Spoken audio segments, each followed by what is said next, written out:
Hello, good day ulit sa inyo.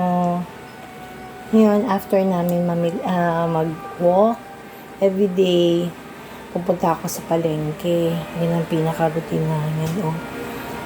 Bili ako ng mga gulay kasi yan yung kailangan ko pampalakas. Ang mahal na ng gulay, di ba?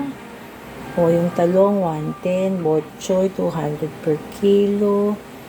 Sili, 15. Ang tali, ang palaya, 100 per kilo. Pechay, medyo mababa ang pechay.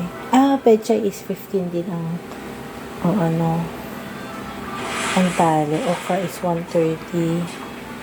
Patatas is 140. Celery, 200 per kilo. And bell pepper is 240. Diba? Mahal talaga rin. Pero, kailangan ng katawan natin. Hindi naman po pwedeng hindi tayo kumain ng gulay. Kasi, pampalakas siya, pampaganda ng ating sirkulasyon ng dugo.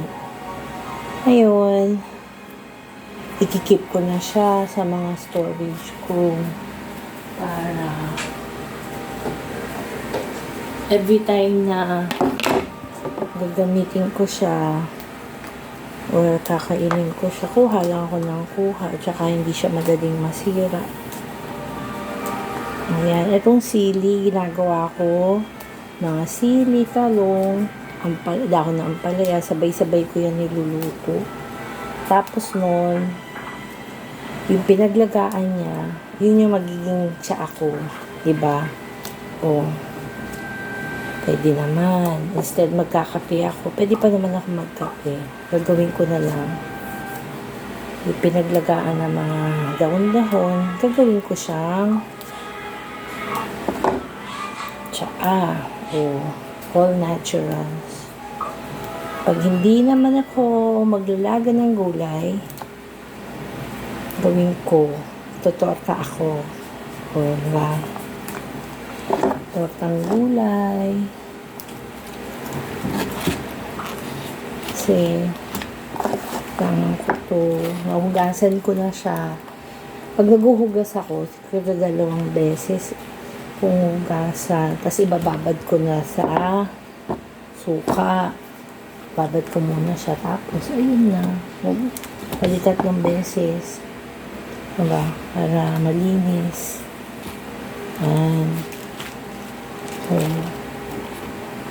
Wow. Gulay is life. Sa mga hindi kumakain ng gulay dyan, unti-unti na kayong mag-try.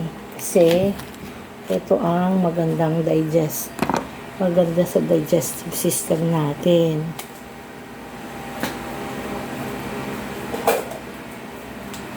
Celery. Ito salad ako. Yan. Good for kidney. Diba? Ako na siya dito kasi madali ko siyang kunin. Hugas na naman yan. Mamaya pero mag-ampalaya ako.